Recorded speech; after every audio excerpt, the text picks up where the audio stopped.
Sahabat BPR se-Indonesia, salam sehat, baik jiwa, raga, dan usahanya. Kali ini bersama dengan Direktur Utama BPRS Bakti Sumekar Sumeneb, Mas Novi Sujatmiko. Bagaimana kabar ini, Mas Novi? Alhamdulillah masih baik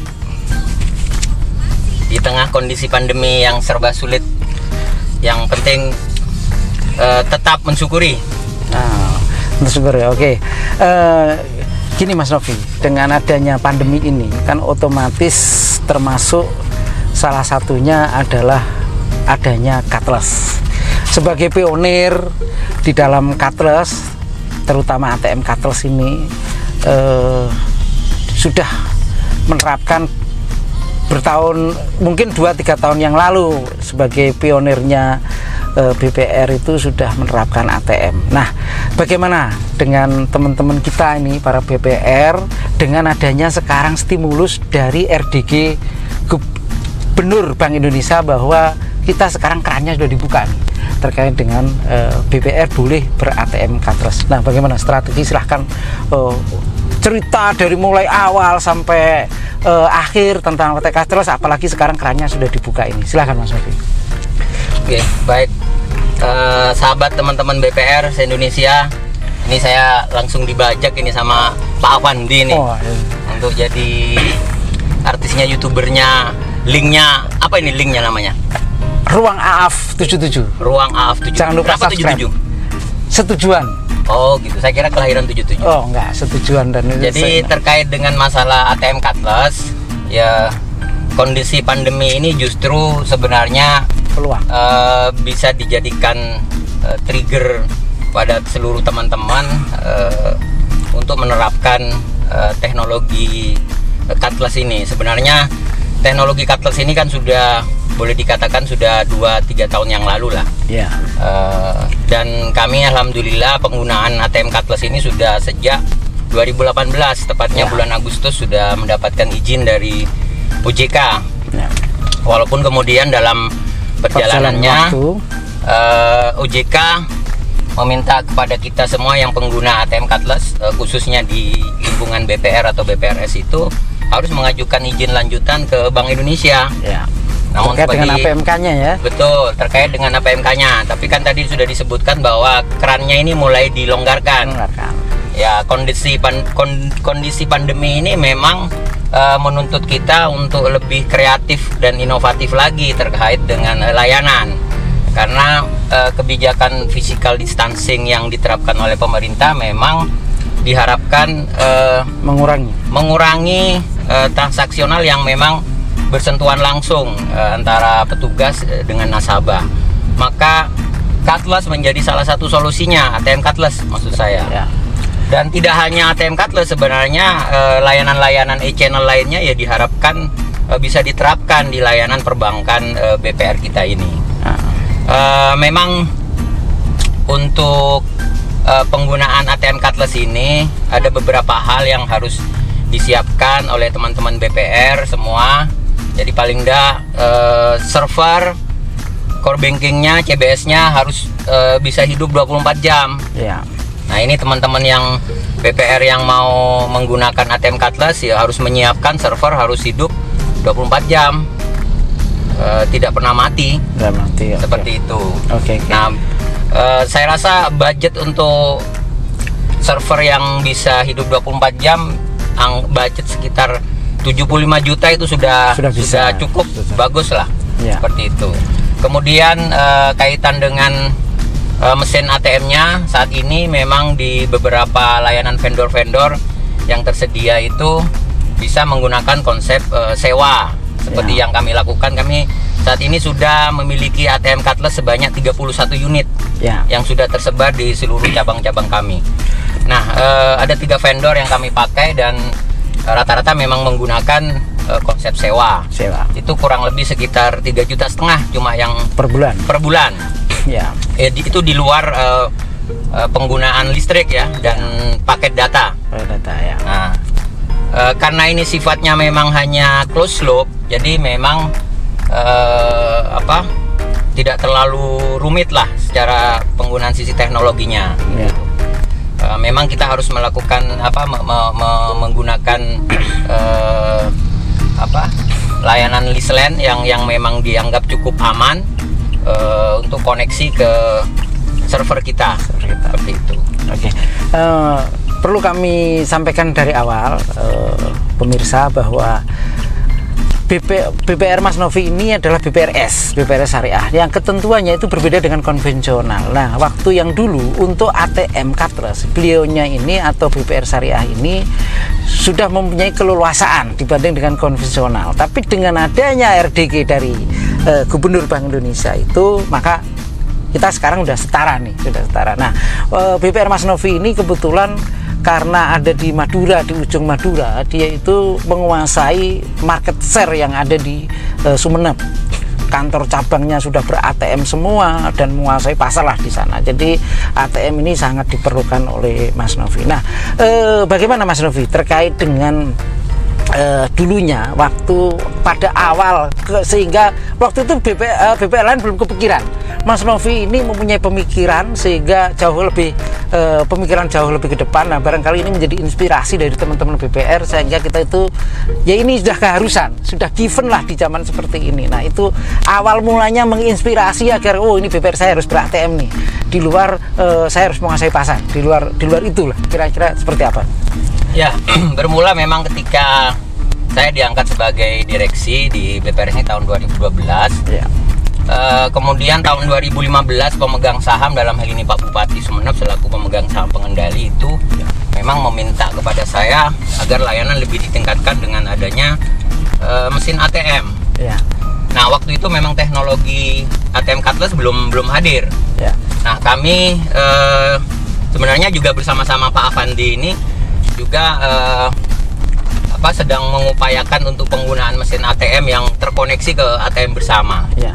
Dan tidak kurang kita sudah bekerja sama dengan beberapa bank umum, mulai dengan Bank Artos, kemudian dengan BRI Syariah, dengan Bank Syariah Mandiri, terakhir dengan KMB.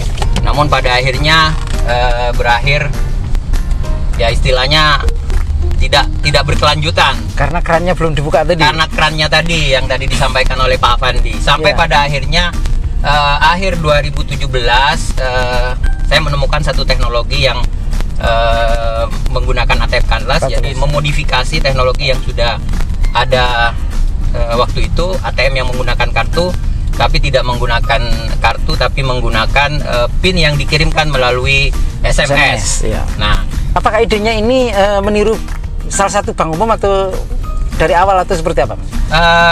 Kalau yang di bank umum malah tidak menggunakan SMS tapi menggunakan mobile banking. Jadi ini agak sedikit dimodifikasi. Ya. Dan kelebihannya malah justru ini lebih murah sebenarnya. Kenapa? Ya. Nasabah tidak harus memiliki smartphone untuk mengakses ATM cardless. Cukup dengan HP yang hanya bisa menerima SMS yang dengan harga 200.000 HP saja itu sudah bisa menggunakan ATM cardless ini. Jadi waktu itu memang ketika memang di-challenge oleh pemegang saham agar kami punya layanan ATM itu dari 2019 sampai kemudian pada akhirnya 2017 teknologi ditemukan. Nah, gayung bersambut juga akhirnya pada waktu itu kami mengusulkan proposal kepada Pak Bupati agar menjadi bank payroll dari gaji guru. Nah, Diknas Kabupaten Sumeneb. Mereka bersedia gaji payroll itu dipindahkan ke kami dengan syarat bahwa kami memiliki ATM yang tersebar di kecamatan-kecamatan. Nah, itu yang kemudian lebih men-challenge kami untuk betul-betul menerapkan layanan ATM ini. Dan akhirnya dengan ATM cardless ini hal tersebut bisa terjawab. Alhamdulillah mulai 2019 awal itu seluruh gaji ASN di lingkungan Dinas Pendidikan, dalam hal ini guru se-Kabupaten Sumeneb, ada kurang lebih 4.000 guru yang sekarang penerimaan gajinya melalui BPRS Bakti Sumekar, sehingga tiap bulan memang ATM kami ramai antrian orang narik dana gaji. Seperti itu. Okay. Tapi alhamdulillah kami juga bisa cross selling, akhirnya pembiayaan bisa kita potong secara langsung. Kredit, karena sudah gajinya sudah lewat kami. Dan malah beberapa bank umum sekarang minta pemotongan ke kami. Akhirnya kita dapat fee-based juga. Fee-based income dari fee-based income dari biaya pemotongan dari beberapa bank umum yang bekerja sama dengan kami.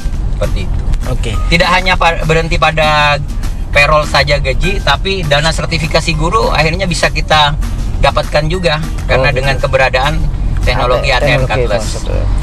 Jadi dengan ATM ini bisa menciptakan bisnis-bisnis yang lain ya. Yang betul, tadi itu betul. challenge dari Bapak Bupati, akhirnya kita bergerak cross selling, akhirnya dapat fee based income. Nah, untuk teman-teman ini Mas yang seandainya tidak di-challenge oleh bupatinya, bagaimana sih, apa manfaat yang kita ambil kalau kita bersatu dengan ATM itu gimana sih Mas, agar kita itu marilah bersatu untuk ATM agar kita itu benar-benar dikatakan sebuah bank gitu. Ya, teknologi itu sebuah keniscayaan, jadi kita nggak bisa lepas dari keniscayaan tersebut. Ya. Ini kita memasuki sudah revolusi 4.0 menurut para pakar-pakar teknologi itu.